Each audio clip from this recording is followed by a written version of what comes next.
Everyone, mga lebising ngarang sa lok yang kui ahing. Pare ko, kunano ko.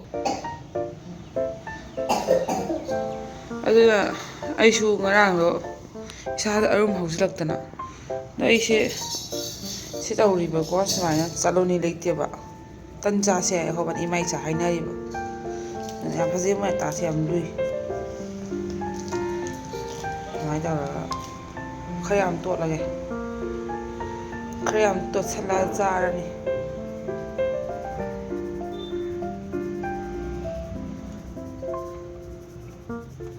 Ani janarani. Maso ani bijarani aina. Takni ngai bu leite. Lein tak to lo hang de dasmin tak to ni. Takni ngai bu leite.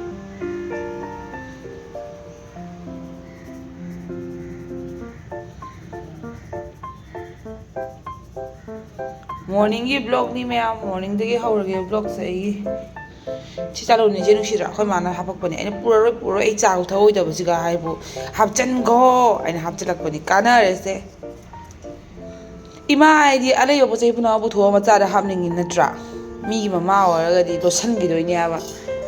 मी इपोट चिसी ना थोक बोलो रगा माया पोतो यो रगा ना माया पोतो सना निका इन खजा दो इन्हें मी ऐसे ना ठेंगना तो मत ठेंगना रे मैं आमा Wari se nungai bane dum ai wari se nung di nungai bane heita na oiroidra ana khanba tanjo oithokri ni pakthokri yonguni si cha yam thangninge aina na han wai le rak amul manga bi se nei jare nusidre yong me tanta gi di oni sini ka tang ka lo batra gi le rak ba ina ko cha de yamna lo batra pu bi am le rak pa kana re cha saurani do angang na cha thakpa phabro noni cha thakadro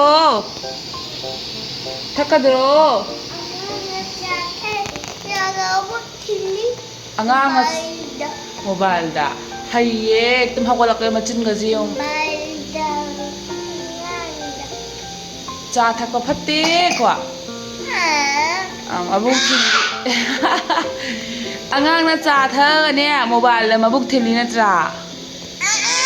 kai hai ba bai wa chup dre to hairo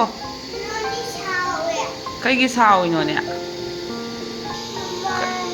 kai gi sao ino cha thei ya de hugi ha brush tau thok na ba machin ga da khore kare Abong atani na machu che phajo ya adre ai khang thang ga le khang je khara yellow kare nauring gi tawine ai tan je am kana re si thermos ta ine si gi thermos sigale tan me am ta ga am su korok coin ta khre yam haire yam kana re he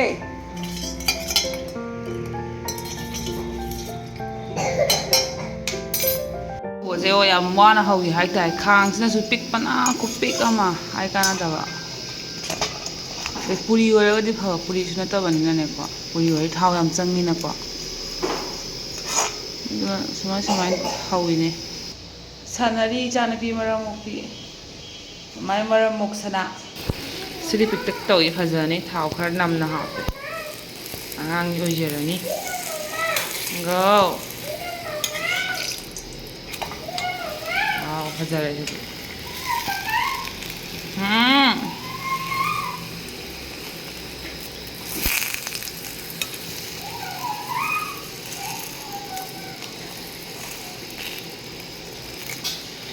Sire noni. Ya mini hara, mama hawi hara. Dami awa Am hawa mama na katang ilak kisa. Mama na ilak ko.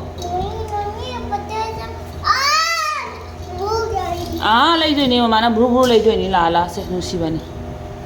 Hay teras ya.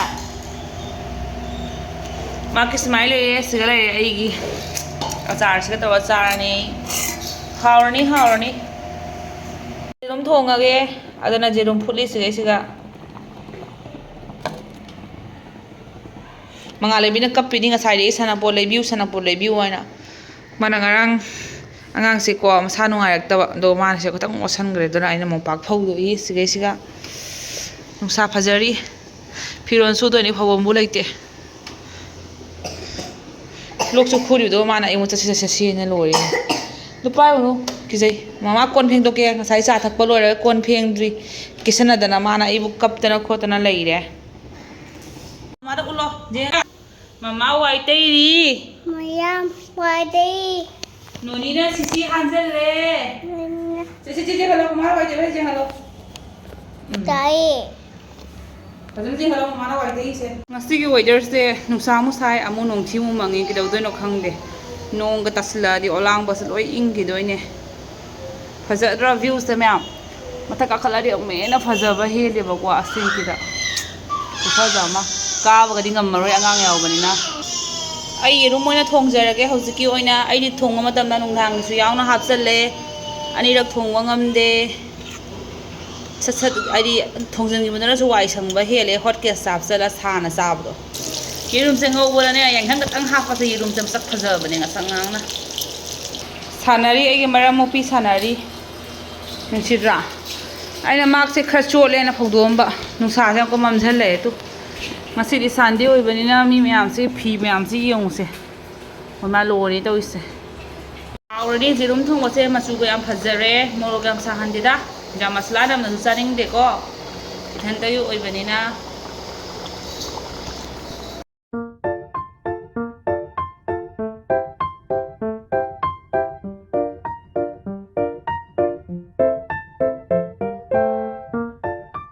mi sing sinane kamin siga afaba wahai am sina bangam de mi oi bagi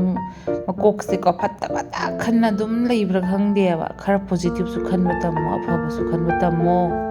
November do humang sau bai bu khadara saure do hoji ko ai loser dri ma'am kaino ari Sunday ri na ko mo yugi sana ba kang bu sing se phi on do loi suna da hajba bathroom da sangdri ba do na en sa koi thong do ge ko na loser again the mind tore mi su ta khanda ba ya bar do no to mal wara go ina ai loser ani Mami, mami. noni kya hua Mami. ma se hindi jam ngang ning ba mi na ngang ba su ra ga ne ni kai bu de ba mai ya di yau de do sak lo de myam ai ne pun na dum thong jale kai no ha ba ni ne kwa wai sange dum pun na thong jale de na podcast start tra thamaga sa na sa ba do adai di hore ngi mu kam izang thong do no kan ba tal la dum thong e na pun na dum thong jala ga adum wai sange engon da su do ai di ma ko sat bi tho ga dum tumhan ba dunia ba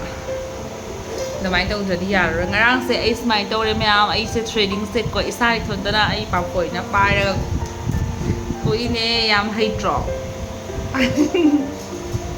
yam hai drop akoi mai sa gi live se adum akoi gi lifestyle se adum picture ke myam blog sida aduna myam na support to biromo ai bu khang bai sin yau sing gi hana da gi adum subscribe to le rong gani anau ba tangai ba ai gi viewers sing na soi da subscribe to sin biromo do haijeningi mayam dum ai lei ba lifestyle se nungai bra nungai da bra mai sa gi lifestyle se adum mayam so share to jera ke ma sung mayam asing ki haira ko YouTube ki matang da ai di sahi se kha khui re subscriber se yam draga su aina regular na yan thang ga su ko katam di aina sigi experiment da wa matam da khang mangame adudi YouTube se yam sathi na kana bapi aduga nang na soide vida nang ani om sana video thanga daga di ko subscribers su dama kani ama sung revenue su ka khat le ba ko revenue ka khat pa ha bani for example ai se kuire na handang barak video se nam da ba ko video se nam dra de ai kuta paisa laite ba ta sing na ha ga din dum khara ni se wakal se dum depression oi kari oi dum namning ga fau tre ko kai no dum wakal se dam nungai ta ba plus du gai di nungai ro khasa nungai ta ba hinjan raga di ko video se namning ba fau da bol do oi ba ko dumai na oi re do su ai na khale ko ai gi isa gi cream ama kari gu mama laining ba nupi ama oi na essentially yamna ma thau tai je khoi gi nupi ha ba se di ke ge ra ai gi asen ki le su yamna su yam ke mi na te ba ko cream ama kari gu mama ma thau tai ha ba da isa na leiba ngam draga di ko kari ꯀꯥꯟꯅꯒꯦꯀꯣ ꯑꯗꯣ ꯌꯨꯇ꯭ꯌꯨꯕꯁꯤꯅꯗꯤ ꯍꯥꯟꯅ ꯑꯩꯅ YouTube ꯇꯧꯔꯤꯉꯩ ꯃꯇꯝꯗ ꯌꯥꯝꯕ꯭ꯔꯥ ꯌꯥꯝꯗꯕ꯭ꯔꯥ ꯈꯇꯪꯇ ꯑꯣꯏꯔꯁꯨ ꯈꯨꯠꯇ ꯐꯪꯕ ꯉꯝꯃꯦ ꯌꯨꯇ꯭ꯌꯨꯕꯁꯤꯒꯤ ꯀꯥꯟꯅꯕꯁꯦ ꯀꯔꯤꯅꯣ ꯍꯥꯏꯔꯒꯗꯤ ꯀꯣꯂꯥꯕꯣꯔꯦꯁꯟ ꯂꯥꯛꯄ ꯑꯗꯨꯒꯨꯝꯕꯗꯒꯤ ꯃꯆꯦꯠ ꯃꯆꯦꯠ ꯀꯥꯟꯅꯕ ꯃꯌꯥꯝ ꯑꯃ ꯐꯪꯉꯦ ꯑꯗꯣ ꯇꯁꯦꯡꯅ ꯍꯥꯏꯔꯒꯗꯤ ꯑꯩ ꯊꯥꯗꯣꯛꯑꯣ ꯌꯨꯇ꯭ꯌꯨꯕꯁꯦ ꯑꯃꯨꯛꯀ ꯍꯧꯖꯔꯛꯀꯦꯅ ꯈꯜꯂꯤ ꯑꯗꯨꯒ ꯑꯩꯒꯤ ꯐꯣꯟꯒꯤ ꯀ꯭ꯋꯥꯂꯤꯇꯤꯁꯨ ꯌꯥꯝ ꯅꯨꯡꯉꯥꯏꯇꯕ ꯑꯩꯒꯤꯅ ꯄꯩꯁꯥ ꯇꯥꯜꯂꯤꯁꯦ ꯑꯁꯦꯡꯒꯤ ꯍꯥꯏꯔꯒꯗꯤ ꯑꯩ ꯌꯨꯇ꯭ꯌꯨꯕꯇꯒꯤ ꯁꯦꯜꯁꯦ ꯃꯃꯥꯡꯗꯕꯨꯗꯤ ꯌꯥꯝꯅ ꯇꯥꯟꯈ꯭ꯔꯦ ꯑꯗꯣ ꯇꯥꯟꯕꯗꯣ ꯑꯩꯒꯤ ꯑꯆꯤꯟꯕ ꯃꯐꯝꯗ ꯁꯤꯖꯤꯟꯅꯈꯤꯕꯅꯤꯅ ꯑꯩꯁꯦ ꯄꯩꯁꯥꯁꯤꯅ ꯑꯩ ꯑꯥꯏꯐꯣꯟ ꯑꯃꯗꯤ ꯂꯩꯕ ꯉꯝꯒꯅꯤ ꯑꯩꯅ ꯈꯜꯂꯦꯕꯀꯣ ꯑꯗꯣ ꯂꯩꯕ ꯉꯝꯈꯤꯗꯦ ꯀꯩꯒꯤꯅꯣ ꯍꯥꯏꯕꯗꯤ ꯑꯗꯨꯝ ꯃꯇꯥꯡꯗ ꯑꯗꯨꯝ ꯁꯤꯖꯤꯟꯅꯈꯤꯕ ꯃꯇꯥꯡꯗ ꯑꯗꯨꯝ ꯁꯤꯖꯤꯟꯅꯈꯤꯕ ꯊꯑꯣꯏꯅ ꯑꯩ ꯁꯤꯁꯤꯅ ꯁꯦꯜ ꯂꯩꯒꯦ ꯍꯥꯏꯅ ꯑꯩ ꯁꯥꯕꯗꯣ ꯉꯝꯈꯤꯗꯕꯅꯤꯅꯀꯣ ꯑꯗꯨꯝ ꯑꯆꯤꯟꯕ ꯃꯐꯝꯗ ꯁꯤꯖꯤꯟꯅꯈꯤꯕꯅꯤ나 ꯑꯩꯁꯦ ꯐꯣꯟꯗꯣ ꯂꯩꯕ ꯉꯝꯗ꯭ꯔꯤꯅꯦ ꯑꯗꯣ ꯋꯥꯈꯜꯁꯦ ꯂꯩꯅꯤꯡꯉꯦ ꯑꯥꯏꯐꯣꯟ ꯑꯣꯏꯔꯒꯅ ꯃꯌꯦꯛ ꯁꯦꯡꯕꯁꯨ ꯍꯦꯜꯂꯦꯕꯀꯣ ꯑꯗꯣ ꯂꯩꯅꯤꯡꯉꯦ ꯀꯣꯟꯅ ꯀꯃꯥꯏꯅ ꯇꯧꯕ ꯍꯥꯏꯕꯁꯦ ꯌꯦꯡꯉꯒꯦ ꯑꯗꯣ ꯐꯣꯟꯁꯤ ꯀ꯭ꯋꯥꯂꯤꯇꯤꯁꯦ ꯈꯜꯂꯨꯔꯒ ꯌꯥꯝꯅ ꯅꯨꯡꯉꯥꯏꯔꯛꯇ꯭ꯔꯦ ꯍꯥꯏꯇꯥꯔꯦ ꯑꯩ ꯚꯤꯗꯤꯑꯣꯁꯦ ꯅꯝꯅꯤꯡꯕꯁꯦ ꯑꯗꯨꯅꯁꯨ ꯋꯥꯈꯜꯁꯦ ꯈꯤꯇꯪ ꯗꯥꯎꯟ ꯑꯣꯏꯕꯗꯣ ꯑꯗꯣ ꯀꯩꯁꯨ ꯀꯥꯏꯗꯦꯅ ꯈꯜꯂꯤ ꯑꯗꯨꯝ ꯑꯩ ꯍꯣꯠꯅꯖꯒꯦ ꯑꯗꯣ ꯃꯌꯥꯝꯁꯨ ꯁꯞꯄꯣꯔꯠ ꯇꯧꯕꯤꯔꯝꯃꯣ ꯃꯌꯥꯝꯁꯨ ꯁꯞꯄꯣꯔꯠ ꯇꯧꯕ ꯂꯦꯞꯄꯤꯒꯅꯣ ꯑꯗꯨꯒ ꯁꯤ ꯍꯥꯏꯔꯒ ꯏꯃꯥ ꯏꯆꯥꯁꯦ ꯉꯥꯏꯍꯥꯛ ꯂꯩꯔꯒ ꯑꯩ ꯂꯨꯖꯔꯒ ꯁꯟꯗꯦꯁꯨ ꯑꯣꯏꯕꯅꯤꯅꯉꯥꯏꯍꯥꯛ ꯁꯥꯟꯅꯁꯅꯣ ꯃꯥꯒ ꯉꯥꯛꯇꯪ ꯁꯥꯟꯅꯃꯤꯟꯅꯔꯒꯦ ꯑꯗꯨꯒ ꯑꯩꯁꯦ ꯀꯩꯗꯧꯕ ꯌꯦꯡꯁꯤ ꯑꯗꯨꯒ ꯑꯗꯨꯝ ꯚꯤꯗꯤꯑꯣꯁꯤ ꯅꯝꯖꯔꯛꯀꯦ ꯑꯩꯁꯨ ꯑꯁꯪꯕ ꯃꯇꯝꯗ ꯐꯤ ꯁꯨꯒꯗꯕꯗꯤ ꯃꯌꯥꯝ ꯂꯩ ꯑꯗꯣ ꯃꯣꯏꯒꯤ ꯐꯤꯁꯤꯅ ꯐꯧꯐꯝ ꯂꯩꯇ꯭ꯔꯦ ꯑꯩꯁꯦ ꯍꯣꯔꯦꯟ ꯅꯨꯡꯗꯥꯡꯗ ꯑꯣꯏꯅ ꯁꯨꯔꯒꯦ ꯋꯥꯔꯤ ꯃꯌꯥꯝ ꯑꯃꯁꯨ ꯂꯩꯀꯣ ꯃꯌꯥꯝ ꯅꯦꯛꯁꯀ ꯕ꯭ꯂꯣꯛꯇ ꯑꯗꯨꯝ ꯃꯇꯦꯛ ꯑꯗꯨꯝ ꯋꯥꯔꯤ ꯁꯥꯟꯅꯁꯤ ꯀꯨꯏꯔꯦ ꯋꯥꯔꯤ ꯁꯥꯟꯅꯗꯕ ꯅꯠꯇ꯭ꯔꯒ ꯑꯩ ꯂꯥꯏꯐ ꯑꯣꯏꯅ ꯊꯥꯖꯔꯛꯀꯦ ꯑꯗꯨꯝ ꯋꯥꯔꯤꯁꯨ ꯁꯥꯟꯅꯁꯤ ꯅꯨꯡꯉꯥꯏꯊꯣꯛꯁꯤ ꯄꯨꯟꯁꯤꯁꯦꯀꯣ ꯅꯨꯡꯉꯥꯏꯊꯣꯛꯄꯩꯁꯨ ꯃꯊꯧ ꯇꯥꯏ ꯑꯗꯨꯝ ꯇꯦꯟꯁꯟ ꯑꯣꯏꯅ ꯂꯩꯕꯗꯤ ꯐꯠꯇꯦ ꯍꯛꯆꯥꯡ ꯁꯣꯛꯂꯛꯀꯅꯤ ꯀꯅꯥꯅꯁꯨ ꯑꯩꯒꯤꯗꯃꯛꯇ ꯂꯦꯞꯄꯤꯒꯗꯕ ꯀꯅꯥꯝ ꯂꯩꯇꯦ ꯑꯗꯨꯅ ꯏꯁꯥꯅ ꯏꯁꯥꯕꯨ ꯅꯨꯡꯁꯤꯕ ꯑꯃꯁꯨꯡ ꯏꯁꯥꯅ ꯏꯁꯥꯕꯗ ꯃꯇꯝ ꯄꯤꯕꯁꯤꯅꯕꯨ ꯍꯦꯟꯅ ꯅꯨꯡꯁꯤꯕ ꯍꯥꯏꯅꯤꯡꯉꯥꯏ ꯂꯩꯇꯅ ꯏꯁꯥꯕꯨ ꯃꯇꯝ ꯄꯨꯝꯕꯗ ꯏꯁꯥꯅ ꯚꯦꯂꯨ ꯊꯝꯖꯕ ꯑꯁꯤꯅꯤ ꯌꯥꯝꯅ ꯏꯝꯄꯣꯔꯇꯦꯟ ꯑꯣꯏꯔꯤꯁꯦꯀꯣ ꯀꯥꯟꯅꯔꯔꯣꯏꯗꯕ ꯊꯥꯅꯔꯔꯣꯏꯗꯕ ꯃꯐꯝ ꯑꯃꯗ ꯏꯁꯥꯒꯤ ꯃꯇꯝ ꯃꯥꯡꯍꯟꯕ ꯑꯃꯁꯨꯡ ꯏꯁꯥꯗ ꯀꯩꯅꯤ ꯍꯥꯏꯕꯗ ꯑꯩ ꯉꯥꯡꯕꯕꯨꯗꯤ ꯍꯩꯇꯦ ꯑꯗꯨ ꯑꯣꯏꯔꯒꯁꯨꯀꯣ ꯏꯁꯥꯅꯕꯨ ꯅꯨꯡꯁꯤꯖꯕ ꯃꯇꯝ ꯄꯤꯕ ꯐꯪꯕꯁꯦ ꯁꯤꯒꯤ ꯆꯥꯟꯁꯁꯤꯁꯨ ꯌꯥꯝꯅ ꯊꯥꯒꯠꯅꯤꯡꯉꯤ ꯏꯁꯣꯔꯗ ꯑꯗꯣ ꯍꯥꯏꯔꯒ